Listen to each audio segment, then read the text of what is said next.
ਆਪਾਂ ਜਿਹੜੇ ਡਰੋਨਸ ਦੀ ਗੱਲ ਤਾਂ ਕਰਦੇ ਹੀ ਰਹਿੰਦੇ ਆ ਵੀ ਡਰੋਨਸ ਦੇ ਨਾਲ ਹੁਣ ਸਮਾਨ ਜਿੱਦਾਂ ਐਮਾਜ਼ੋਨ ਵਾਲੇ ਆ ਡੋਰਡੈਸ਼ ਵਾਲਿਆਂ ਨੂੰ ਮਿਲ ਗਿਆ ਆ ਵੀ ਰੋਟੀ ਵੀ ਆਊਗੀ ਤੁਹਾਡੇ ਪੀਜ਼ੇ ਵੀ ਉੱਥੋਂ ਆਉਣਗੇ ਤੇ ਜੀ ਐਮਾਜ਼ੋਨ ਦਾ ਸਮਾਨ ਵੀ ਉੱਤੇ ਆਉਂਦਾ ਆ ਪਰ ਹੁਣ ਇਲੈਕਟ੍ਰਿਕ ਏਵੀਏਸ਼ਨ ਦੇ ਵੱਲ ਨੂੰ ਵੀ ਗੱਲ ਜਿਹੜੀ ਉਹ ਚੱਲ ਰਹੀ ਆ।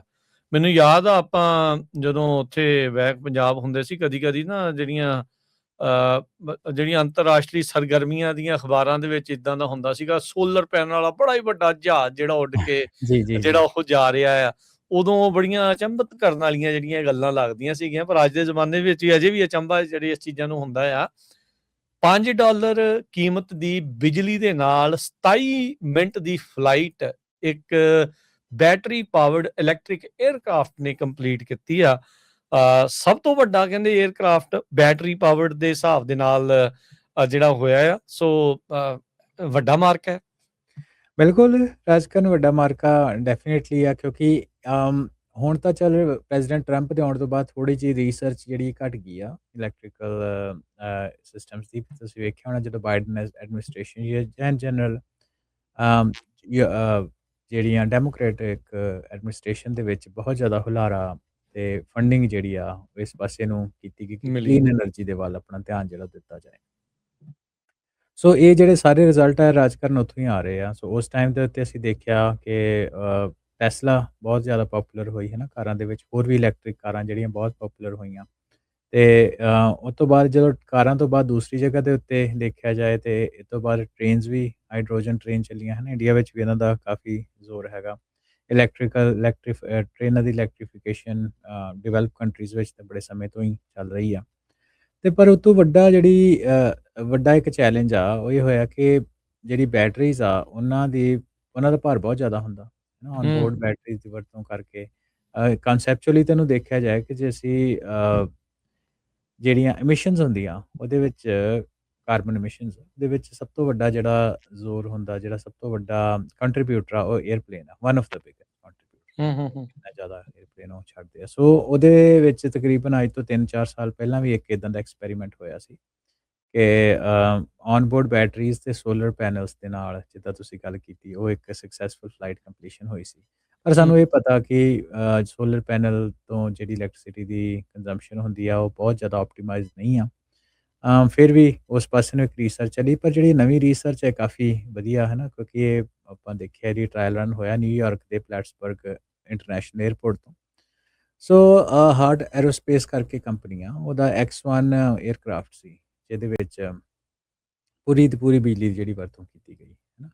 ਤੇ ਉਹਨਾਂ ਦੇ ਜਿਹੜਾ ਪ੍ਰੋਪਲਸ਼ਨ ਸਿਸਟਮ ਆ ਜਿਹਦੇ ਦੇ ਨਾਲ ਜਿਹੜਾ 에ਅਰਪਲੇਨ ਆ ਪੁਸ਼ ਹੁੰਦਾ ਉਹਦੇ ਵਿੱਚ at a given time megawatt ਤੋਂ ਵੱਧ ਜਿਹੜੀ ਪਾਵਰ ਆ ਔਨ ਬੋਰਡ ਬੈਟਰੀਆਂ ਨੇ ਡਿਲੀਵਰ ਕੀਤੀ। ਤੇ ਇਹ ਜਿਹੜਾ 에ਅਰਕ੍ਰਾਫਟ ਆ ਰਾਜਕਰਨ ਤਕਰੀਬਨ 1100 ਫੁੱਟ ਦੀ ਉਚਾਈ ਤੱਕ ਗਿਆ।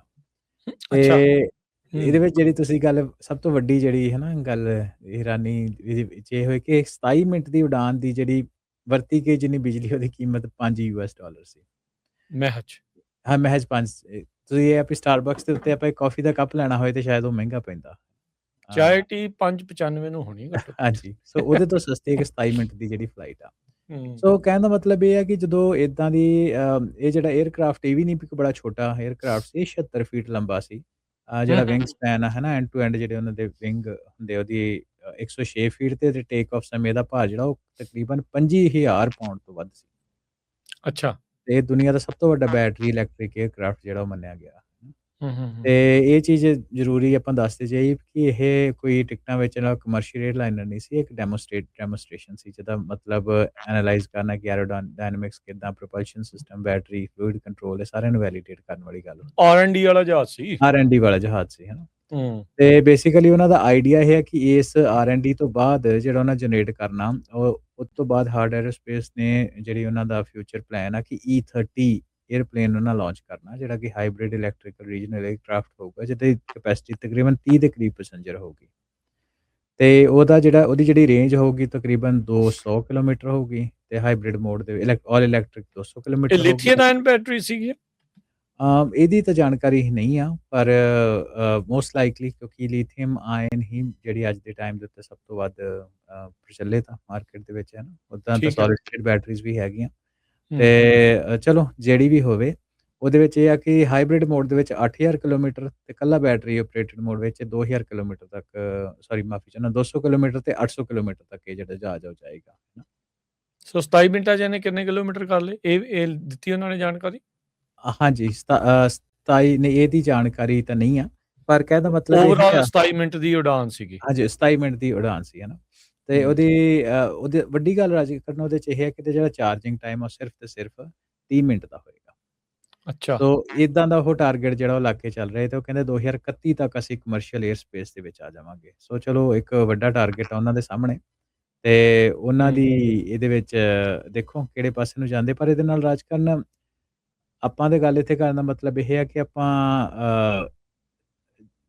ਆਪਣੇ ਟਾਕ ਸ਼ੋਜ਼ ਦੇ ਵਿੱਚ ਤੁਸੀਂ ਪਿਛਲੀ ਵਾਰ ਵੀ ਸ਼ਾਇਦ ਸਵਾਲ ਪੁੱਛਿਆ, ਬਾਰ-ਬਾਰ ਆਪਾਂ ਸਵਾਲ ਆਉਂਦੇ ਕਿ ਈਲਨ ਮਸਕ ਦੇ ਉਹਦੀ ਜਿਹੜੀ ਹੋਰ ਟੀਮ ਮੈਂਬਰ ਆ ਜਾਂ ਉਸ ਲੈਵਲ ਦੇ ਜਿਹੜੇ ਲੋਕ ਆ ਉਹ ਆਉਣ ਵਾਲੇ ਕਹਿੰਦੇ ਦੇ ਵਿੱਚ ਟਾਈਮ ਦੇ ਵਿੱਚ ਕਹਿੰਦੇ ਕਿ ਤੁਹਾਨੂੰ ਜੌਬਾਂ ਕਰਨ ਦੀ ਲੋੜ ਨਹੀਂ ਪੈਣੀ, ਕੰਮ ਕਰਨ ਦੀ ਲੋੜ ਨਹੀਂ, ਸਸਤੀ ਹੋ ਜਾਣੀ ਆ। ਹਾਂ। ਸੋ ਇਹਦੇ ਤੋਂ ਤੁਸੀਂ ਇਹ ਹਿਸਾਬ ਲਾ ਸਕਦੇ ਹੋ ਕਿ ਜਿਹੜੀ $5 ਦੇ ਵਿੱਚ ਤੁਸੀਂ 27 ਮਿੰਟ ਦੀ ਜਿਹੜੀ ਉਡਾਨ ਆ 에ਅਰਕ੍ਰਾਫਟ ਦੀ, ਉਹਦੀ ਪੋਸੀਬਿਲਿਟੀ ਇਹ 'ਚ ਐਗਜ਼ਿਸਟ ਕਰਦੀ ਹੈ ਨਾ। ਚਲੋ ਐਗਜ਼ੈਕਟਲੀ ਇਕੱਲਾ ਫਿਊਲ ਪ੍ਰਾਈਸ ਹੀ ਨਹੀਂ ਹੁੰਦਾ, ਹੋਰ ਵੀ ਕਾਫੀ ਕੁਛ ਹੁੰਦਾ ਸਾਰੀ ਚੀਜ਼ਾਂ ਦੇ ਵਿੱਚ, ਪਰ ਕਹਿਣ ਦਾ ਮਤਲਬ ਇਹ ਹੈ ਕਿ ਵੱਡਾ ਮਾਰਕਾ ਜਿਹੜਾ ਇਸ ਟਾਈਮ ਦੇ ਉੱਤੇ ਮੰਨਿਆ ਜਾ ਰਿਹਾ। ਸੋ ਇਹ ਜਿਹੜੀ ਕੰਪਨੀਆਂ ਰਾਜਕਰਨ ਇਹਨੇ 에ਅਰ ਕੈਨੇਡਾ ਤੇ ਯੂਨਾਈਟਿਡ 에ਅਰਲਾਈਨਸ ਹੈ ਨਾ, ਯੂਨਾਈਟਿਡ ਕਾਫੀ ਵੱਡੇ ਨਾਮ ਆ ਦੋਵੇਂ, ਅਮਰੀਕਾ ਤੇ ਕੈਨੇਡਾ ਦੇ, ਉਹਨਾਂ ਦੇ ਨਾਲ ਇਹਨਾਂ ਕਸਟਮਰ ਕਮਿਟਮੈਂਟ ਕੀਤੀਆਂ ਹੋਈਆਂ ਹੈ ਨਾ। ਤੇ ਇਹ ਤੋਂ ਤੁਸੀਂ ਸਹਿਜੇ ਅੰਦਾਜ਼ਾ ਲਾ ਸਕਦੇ ਹੋ ਕਿ ਆਉਣ ਵਾਲੇ ਟਾਈਮ ਦੇ ਵਿੱਚ ਜਿਹੜੀ 에ਅਰ ਫਲਾਈਟ ਆ, ਜੇ ਇਲੈਕਟ੍ਰੀਕਲ ਇਹਨਾਂ ਦਾ ਇਨਫਰਾਸਟ੍ਰਕਚਰ ਜਿਸ ਤਰੀਕੇ ਦੇ ਨਾਲ ਚੱਲ ਰਿਹਾ, ਟੈਸਟ ਫਲਾਈਟ ਇਹਨਾਂ ਦੀ ਸਕਸੈਸਫੁਲ ਹੋਈ ਆ ਤੇ ਉਹਦੇ ਨਾਲ ਇਹ ਜਿਹੜੀ ਫਲਾਈਟ ਆ ਆਉਣ ਵਾਲੇ ਟਾਈਮ ਦੇ ਵਿੱਚ ਸਸਤੀ ਹੋਵੇਗੀ।